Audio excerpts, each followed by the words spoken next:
जी हाँ, नमस्कार फ्रेंड्स, मैं आपका दोस्त पीयूष सिन्हा। आपका बहुत बहुत स्वागत है इस चैनल पर। जी हाँ दोस्तों, आज जो मैं आप लोगों से बातें शेयर करने वाला हूँ वह मेरिट लिस्ट और नॉट इन मेरिट लिस्ट की लड़ाई अब बिल्कुल ख़त्म है, क्योंकि नोटिफिकेशन मार्च में ही आने की संभावना है। इसलिए इस वीडियो के लास्ट तक आप ज़रूर बने रहिए। एक बात और दोस्तों, यह चैनल उस बल्ब की तरह है जो आपकी लाइफ में नॉलेज की लाइट बढ़ता रहेगा। इसलिए दोस्तों, यदि आप इस चैनल पर पहली बार आए हैं तो इस चैनल को सब्सक्राइब करके इस परिवार का हिस्सा ज़रूर बन जाइए। तो दोस्तों, ज़्यादा लेट नहीं करते हुए डायरेक्ट चलिए वीडियो स्टार्ट करते हैं और समझते हैं पूरी मामला को।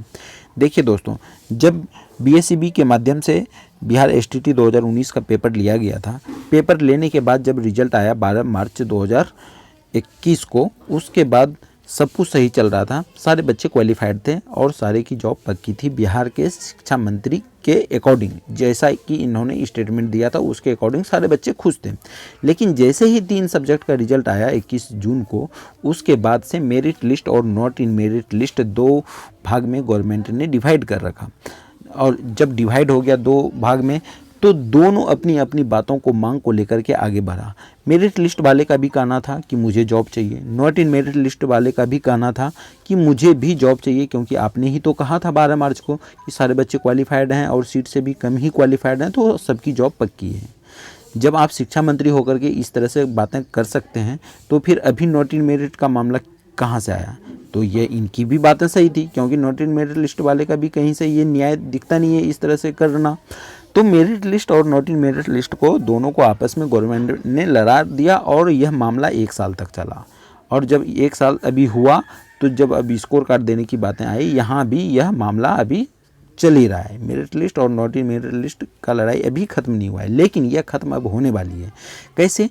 नोटिफिकेशन, जैसा कि संभावना व्यक्त की जा रही है कि नोटिफिकेशन मार्च में ही आने की संभावना है, पहले वीक से सेकेंड वीक तक में नोटिफिकेशन आ जाएगी। और जैसे ही नोटिफिकेशन आती है, तो ये मेरिट लिस्ट और नॉट इन मेरिट लिस्ट का मामला बिल्कुल ख़त्म हो सकता है, सिर्फ और सिर्फ एक ही कंडीशन पर। वह कंडीशन क्या है? जितने भी सब्जेक्ट हैं, सारे सब्जेक्ट में सीट को इंक्रीज करके यदि बहाली लिया जाता है, ताकि जितने भी बच्चे मैक्सिमम से मैक्सिमम एडजस्ट हो सकें, बहाली में, नियोजन में एडजस्ट हो सकें, तो फिर यह सारे स्टूडेंट के लिए न्याय होगा। अदरवाइज नहीं तो यह किसी भी एंगल से जस्टिस नहीं हो सकता है। इसलिए अभी आपको काम क्या करना है? गवर्नमेंट जब तक नोटिफिकेशन निकालती नहीं है, जो निकालने वाली है मार्च में ही, जैसा कि संभावना है, नोटिफिकेशन निकालने के बाद तो नोटिफिकेशन में कुछ चेंज कर पाना फिर मुश्किल है।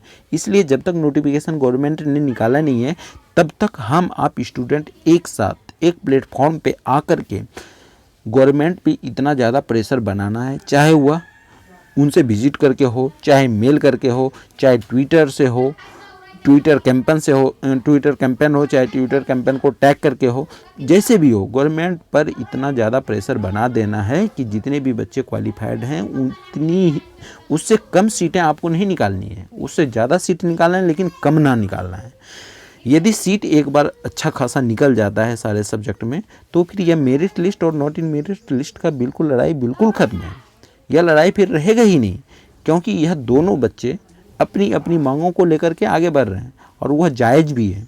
मेरिट लिस्ट की भी जायज़ है बातें और नॉट इन मेरिट लिस्ट की भी जायज़ है बातें, क्योंकि यदि कोई गवर्नमेंट गलती करती है तो उसका खामियाजा तो कोई स्टूडेंट नहीं भुगत सकता ना। तो और बहुत लोग अपने फेवर में पक्ष विपक्ष के बारे में कमेंट करेंगे, वो उनकी सोचें हैं, लेकिन हकीकत बात यही है। मेरिट लिस्ट वाले भी किसी एंगल से गलत नहीं है और नॉट इन मेरिट लिस्ट वाले भी किसी एक एंगल से गलत नहीं है, वह भी बिल्कुल 100% सही है। तो गलत तो है यदि कोई, तो वो गवर्नमेंट है। इसलिए नोटिफिकेशन जब तक निकलता नहीं है, तब तक मेरिट लिस्ट और नॉट इन मेरिट लिस्ट सारे क्वालिफाइड कैंडिडेट को एक साथ आवाज़ बुलंद करना होगा, ताकि जब नोटिफिकेशन निकले तो मैक्सिमम से मैक्सिमम सीट के लिए निकल सके। और जब मैक्सिमम सीट के लिए निकलेगा तो ऑलमोस्ट सारे बच्चे का एक तरह से सिलेक्शन होने का चांसेस रहेगा। जब सीट ही नहीं रहेगा तो फिर बच्चे का सिलेक्शन कहाँ से होगा? इसलिए गवर्नमेंट पे प्रेशर अभी बनाना है। जब अभी प्रेशर बनेगा तो ही कुछ कार्य अच्छा हो सकता है। नोटिफिकेशन जब आ जाएगा तो फिर कुछ नहीं होगा। इसलिए अभी हम आप सभी एक साथ आइए और एक साथ आकर के ट्विटर कैंपेन से हो, चाहे जैसे भी हो, गवर्नमेंट पे प्रेशर बनाना है। चाहे शिक्षा मंत्री को से प्रेशर बनाइए, बिहार के सचिव जो हैं संजय बाबू एजुकेशन डिपार्टमेंट के, उनसे इन सब से मिल करके प्रेशर बनाइए ताकि जो है मैक्सिमम सीट सारे सब्जेक्ट में कर सके। और जब सारे सब्जेक्ट में मैक्सिमम सीट होगा तो सारे बच्चे के लिए जस्टिस होगा, उसके बाद सारे बच्चे की ज्वाइनिंग होने की संभावना रहेगी। तो यह वीडियो यदि आपको अच्छी लगी हो तो वीडियो को लाइक भी कर दीजिएगा और आप अपनी राय वीडियो के कमेंट में भी बताइएगा दोस्तों कि आपकी क्या राय है। और यदि अब तक आपने इस चैनल को सब्सक्राइब नहीं किया है तो चैनल को सब्सक्राइब करके इस परिवार का हिस्सा भी बन जाइए। और मिलता हूँ फिर नेक्स्ट वीडियो में और अच्छी जानकारी के साथ, नए जानकारी के साथ। जो कुछ भी रहेगा अपडेट आप लोगों को देता रहूँगा। तब तक के लिए आपको वीडियो देखने के लिए बहुत बहुत धन्यवाद देते हैं दिल से। मिलता हूँ फिर नेक्स्ट वीडियो में, तब तक के लिए थैंक यू सो मच। जय हिंद दोस्तों।